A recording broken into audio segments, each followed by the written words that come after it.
છેલ્લા 24 કલાકમાં રાજ્યના અનેક જિલ્લાઓમાં મેઘરાજાએ રૌદ્ર સ્વરૂપ ધારણ કર્યું છે। રાજ્યના 164 તાલુકાઓમાં ભારે વરસાદ ખાબક્યો છે। ખાસ કરીને સૌરાષ્ટ્ર અને દક્ષિણ ગુજરાતમાં આકાશી આફત જેવી સ્થિતિ સર્જાય છે। ક્યાં કેટલો વરસાદ અને ક્યાં ભારે વરસાદની આગાહી છે તે જાણીએ। આ સાથે જ આ બધાની વચ્ચે વાત કરીશું સ્માર્ટ સિટી અમદાવાદની।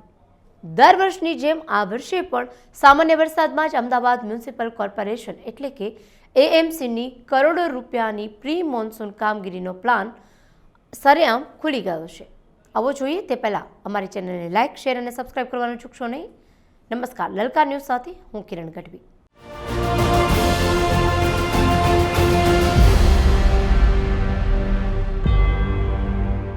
અમદાવાદમાં પ્રી મોન્સૂન પ્લાનિંગના નામે કરોડો રૂપિયા પાણીમાં ગયા હોય તેવા દ્રશ્યો સામે આવ્યા છે।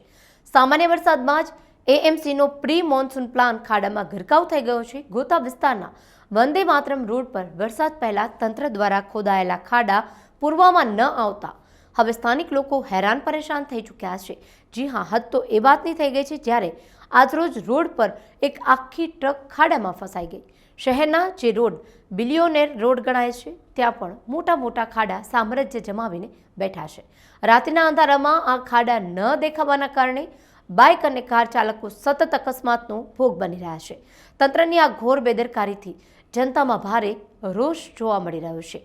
તો બીજી તરફ સૌરાષ્ટ્રના અમરેલીની વાત કરી, જ્યાં અમરેલી જિલ્લામાં મેઘરાજાએ ધમાકેદાર બેટિંગ કરી છે। રાજુલામાં 11 ઇંચ, ધારીમાં 9 ઇંચ અને ખાંભામાં 7 ઇંચ જેટલો વરસાદથી જળબંબાકારની સ્થિતિ સર્જાઈ છે। પૂરના કારણે સાબરકુંડલા, રાજુલા, જાફરાબાદ, ધારી અને ખાંભાની શાળાઓમાં રજા જાહેર કરી દેવામાં ફરજ પડી છે। ભારે વરસાદના પગલે ધારી તાલુકામાં મીઠાપુર ડુંગરી ગામના પૂરના પાણી ભરાતા 46 લોકો ફસાઈ ગયા હતા। જોકે જિલ્લા કલેક્ટર સીધી સૂચનાથી ફાયર બ્રિગેડની ટીમે તાત્કાલિક મોરચો સંભાળ્યો હતો અને ફાયર વિભાગના જવાનોએ જીવના જોખમે કલાકો સુધી દિલ ધડક રેસ્ક્યુ ઓપરેશન ચલાવીને તમામ 46 લોકોને હેમખેમ બહાર કાઢ્યા છે। કલેક્ટર પોતે કંટ્રોલ રૂમમાં તમામ નદીઓ અને પૂરની સ્થિતિ પર નજર રાખી રહ્યા છે। તો ગીર સોમનાથનો રાવલ ડેમ પણ ઓવરફ્લો થતાં તેના તમામ દરવાજા 2 મીટર સુધી ખોલવામાં આવ્યા છે, જેના કારણે રાવલ નદી બંને કાંઠે ગાંડીતુર બની છે। તો અમરેલી જિલ્લાના સૌથી મોટા ખોડિયાર ડેમમાં 31,950 ક્યુસેક પાણીની જંગી આવક થતાં તેના 9 દરવાજા 1.52 મીટર સુધી ખોલી દેવાયા છે।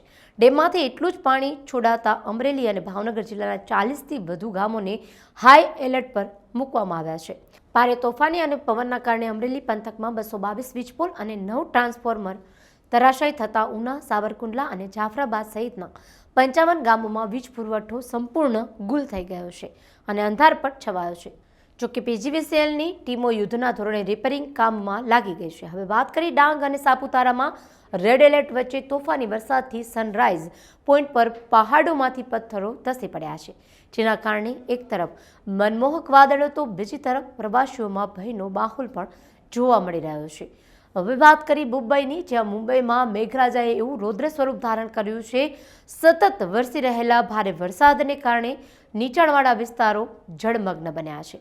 લોકલ ટ્રેન વ્યવહાર અને રોડ ટ્રાફિકની માઠી અસર પહોંચતા મુંબઈ ગરાઓની મુશ્કેલીઓમાં પણ વ્યાપક વધારો જોવા મળી રહ્યો છે।